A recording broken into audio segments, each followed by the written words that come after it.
Guys, there is something huge happening right now, as in today, the 8th of October 2020. And not just today, there are a lot of things happening on October 13th, 2020, October 20th, 2020, October 21st, 2020, October 30th, 2020, October 31st, 2020, and of course in the early year of 2021. Here I present 5 big important updates that you guys need to be aware of, especially if you are applying or has an existing application for Canadian permanent residence, work permit, or study permit. Now, as I go through the entire presentation, make sure that you guys listen carefully on the dates, because the dates here are critical. Let's all get started.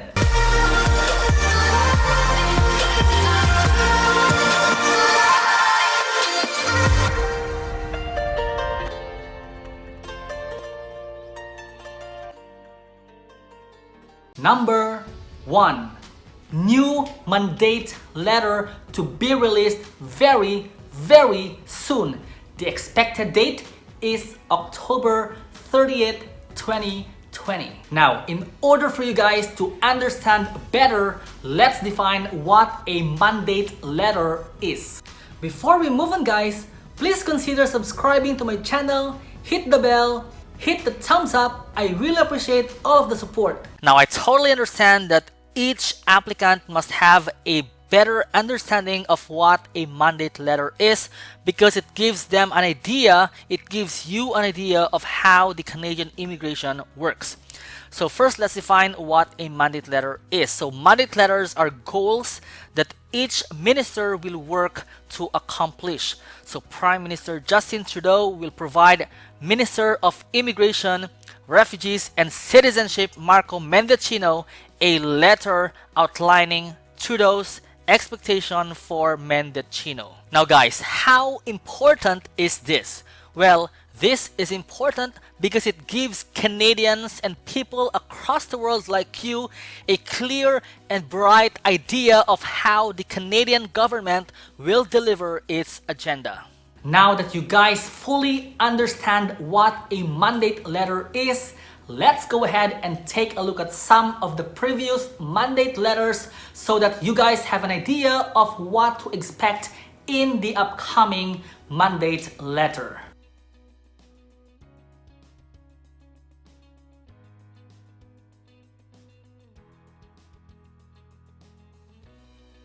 Alright, so a while ago when I was defining mandate letters, I was talking about goals, and you guys might be asking, what are those goals? Well, no worries, because I'm going to be showing you guys right now. So let's take a look at the last mandate letter that was issued in the year of 2019, which can be found right here. Yeah, so on December 13, 2019, Trudeau has issued this Minister of Immigration, Refugees and Citizenship mandate letter. Let's go ahead and take a look at this letter right now. And yes, so right in front of you guys are the goals of the previous mandate letter that was generated or issued on December 13, 2019. So Prime Minister Justin Trudeau told Marco Mendicino that he is expecting him to work with his colleagues and through established legislative, regulatory, and cabinet processes to deliver on his top priorities, the following. Number 1, ensure the effective implementation of Canada's increased annual immigration level plan for 2020 to 2022, attracting more than 1 million new permanent residents to Canada over time. So guys, in my previous videos, I have been telling you that there is 1 million permanent residents that Canada is looking for in the year of 2020 and 2022, and this is all covered right on this previous mandate letter. Now going on to the second, let's take a look at here. Work with the provinces and territories to ensure a renewed focus on the delivery of high quality settlement services to ensure the successful settlement and integration of new Canadians. And like right here, let's take a look at another one. Introduce a municipal nominee program that will allow local communities, chambers of commerce, and local labor councils to directly sponsor permanent immigrants with at least 5,000 new spaces dedicated for this program. And guys, you can find all of the goals on this mandate letter right here. I'm going to give you guys the link down in the description box below. And right before I forget, guys, a lot of you are asking whether the Atlantic Immigration Pilot Program, or the AIPP, is going to get permanent. Well, guys, it is well written on the mandate letter as well. So right here, it says that you will also take the steps required to make the Atlantic Immigration Pilot permanent, with at least 5,000 new spaces will be dedicated for this program. So guys, this is what a mandate letter looks like, signed by Honorable Justin Trudeau, the Prime Minister of Canada.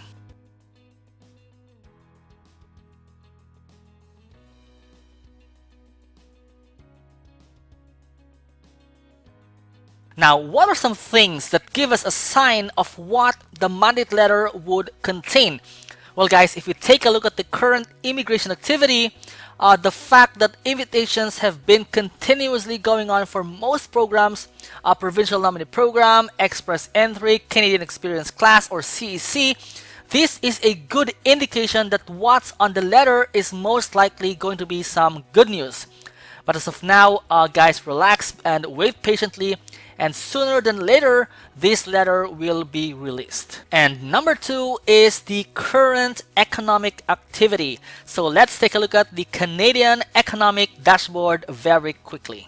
Alright, so right in front of you guys is the weekly update as of October 2nd, 2020 from Statistics Canada. And if you take a look at the employment rate right here, you can see that for the last year, for the last few months, it has been going steady until it crashed on April 2020, going all the way down to minus 11%, which I believe is the start of the pandemic, or which is the first phase of the pandemic. But then, guys, good news, because it went all the way up. It actually bounced back all the way up to 5.8%, which is apparently higher than the previous average rate for the last few months, and it's actually going steady moving forward. So guys, this is a good indication of what the mandate letter is going to contain. Number 2, upcoming international recruitment events. Guys, there is actually a lot of recruitment events happening in Canada and also outside of Canada. And the first event that we're going to be looking at is from the province of New Brunswick. So right in front of you guys are the upcoming international recruitment events in New Brunswick. The first one is going to be on October 20th, which is for employer-specific virtual New Brunswick recruitment event, which will happen in Mexico. If you guys are from Mexico, go ahead and click on the sign up button right here. However, if you're not from Mexico, then there is another one coming up in fall of 2020. We already started fall of this year, which is going to be in New Brunswick National Immigration Fair, which is an online event. So anyone are invited, whether you are from different countries, India, Philippines, Nigeria, Dubai, Saudi Arabia, Australia, UK, and so on and so forth. Simply click on the sign up button right here to sign up for this event. Now, another good resource to search for recruitment events is actually from the official site of Government of Canada, which is canada.ca. So right in front of you guys, you can see the different dates, event, description, time, as well as target audience. So we have here September 29, 2020. We have another one September 29 and October 1st. And of course, we have October 21st, 2020. Although some of the dates have already expired, it doesn't matter at all, because we are more interested on the event as well as the target audience, because it gives us an idea of where these events are actually being held at, if ever there are events coming up in the near future. So we have an idea that these events are actually being held at the Halifax University Career Fair 2020.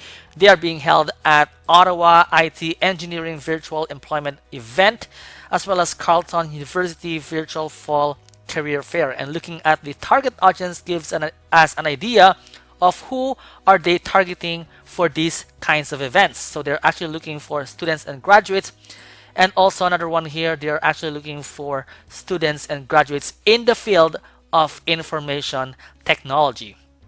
So guys, I encourage you to always visit the site, because this site is updated regularly. They're always putting up recruitment events for people to attend to in the future. Now guys, there are a lot of other recruitment events out there. If you guys are interested to learn more, feel free to let me know at ztcanada.com/book an appointment. I repeat, that's ztcanada.com/book an appointment. And also, as part of your journey of getting a Canadian job, feel free to visit canadacareersite.com. I repeat, that's canadacareersite.com. Number 3, new travel restrictions that you guys need to be aware of. Now, you guys are aware that Canada and the US has an entirely different travel restriction than Canada and the rest of the world. On that note, we are going to be talking about 2 big things in this particular news. Number 1, let's talk about who are restricted to travel to Canada. So guys, again, keep in mind the dates as I go throughout the presentation, because these dates are critical to your application. So the first one is October 21st. Canada and US travel restriction is up until October 21st, 2020. So what this means is that people who are from the US who would like to travel to Canada will now be able to do so the day after the 21st of October 2020. Now, the second date that we are going to be discussing about is October 31st. Again, guys, please keep in mind all of the dates throughout the presentation. So international travel restrictions has been extended until the 31st of October 2020. So guys, there are no travel to or from Canada for anyone until the 31st of October 2020. But there is a huge exemption, which I will discuss right in the next slide. And this slide is for people who are not restricted. I repeat, not restricted to travel to Canada, which takes us to the updates on travel restriction exemptions.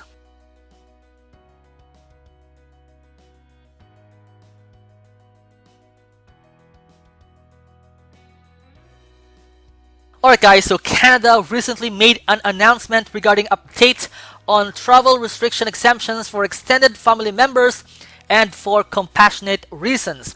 Under the new process, only the following extended family members of Canadian citizens and Canadian permanent residents would be eligible to travel to Canada. Number 1, individuals in an exclusive dating relationship with a Canadian citizen, permanent resident for at least 1 year, and so on and so forth. Non-dependent children, grandchildren, siblings including half and step siblings, as well as grandparents. And guys, these people will be eligible to travel to Canada and will not need to demonstrate that they are entering for a purpose that is non-optional or non-discretionary, as long as they, number 1, are staying in the country for 15 days or more, provide IRCC with the required documentation, and so on and so forth, meet existing eligibility and admissibility requirements to enter the country, are traveling to Canada with a valid passport and travel document, and of course have received written authorization from IRCC to travel to Canada as an extended family member. Just an important update as well, guys. Extended family members should not, I repeat, should not make any travel plans until they have met all requirements and obtained all necessary authorizations to qualify to come to Canada under the new rules. Now let's go ahead and take a look at Marco Mendicino's tweet last Friday. Now guys, we can't actually move on without looking at Marco Mendicino's latest tweet. So recently, Minister Mendicino made a Twitter post regarding family reunification, and here they are.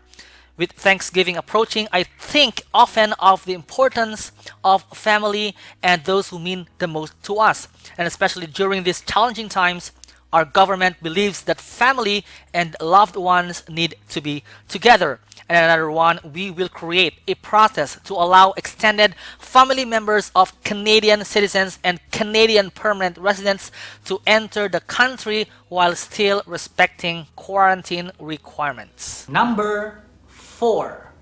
International students and study permits. Effective October 20th, 2020, international students will be allowed to enter Canada if and only if their school has an approved COVID-19 readiness plan in place. So here is the update on travel restriction exemptions for international students. Learning institutions whose COVID-19 readiness plans have been approved by their provincial and territorial government will soon be able to welcome more international students back to their schools. Amended travel restrictions will take effect on October 28th. I repeat, October 28th, allowing international students to enter Canada if their designated learning institution has an approved COVID-19 readiness plan in place. And guys, you should not make any travel plans until you have met all requirements and received all necessary authorizations, which leads me to the next slide. And this is the slide that I am talking about. So if you guys are traveling back to Canada, you must respect health requirements. The first one is by wearing a mask all the time while traveling. And the next one is a mandatory 14-day quarantine period upon arrival in Canada. Now, a lot of you guys will be coming back to Canada on winter semester. So let me give you a quick update on winter 2021 semester.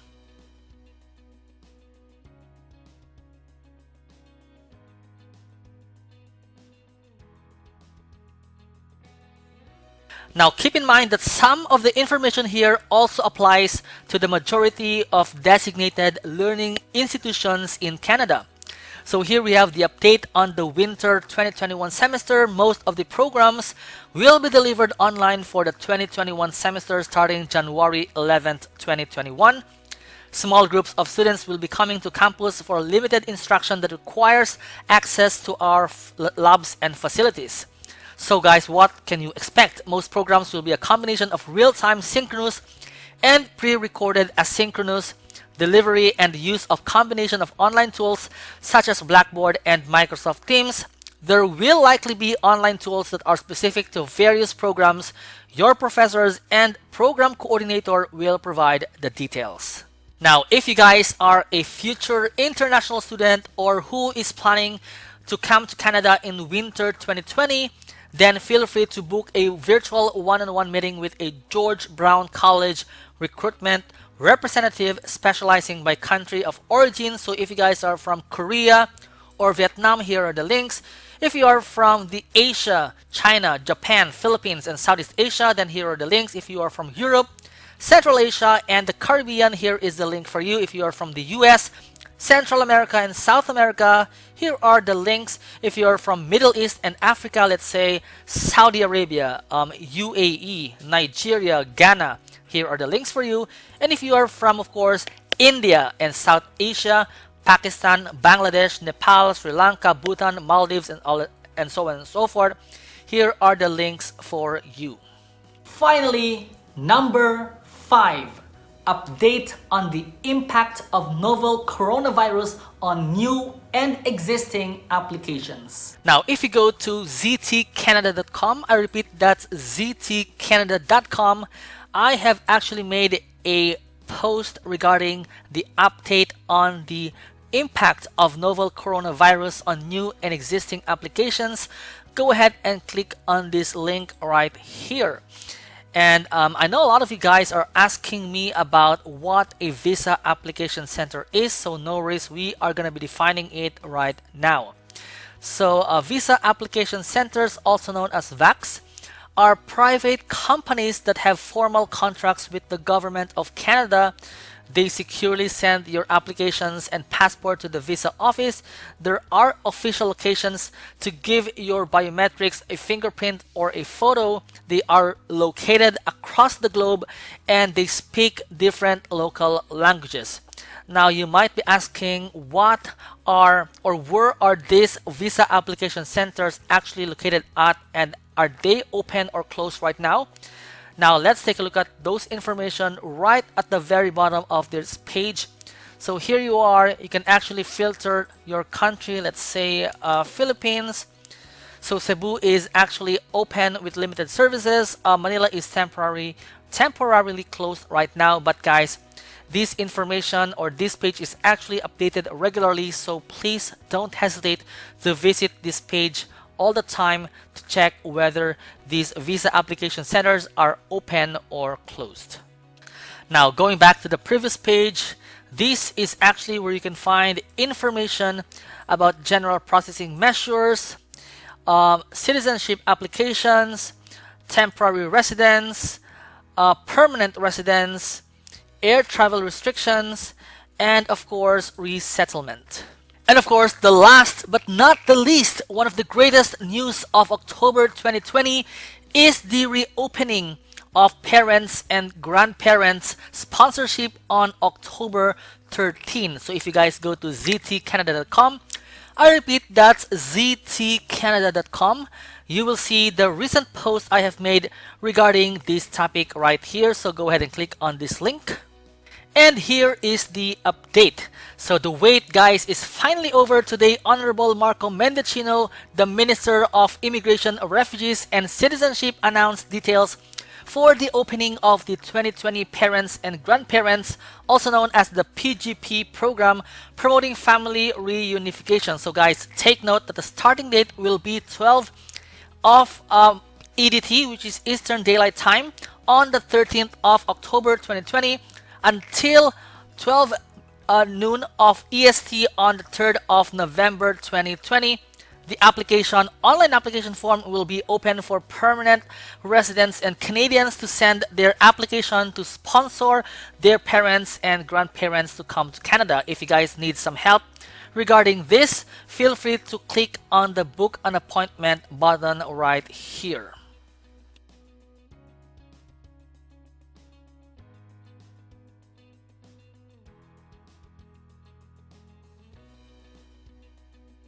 Thank you so much guys for watching. If you have any questions, don't hesitate to write down in the comment section down below. If you guys haven't watched my previous videos about Express Entry, you can try going through these videos right here. And I'll see you guys in my next video. Good luck.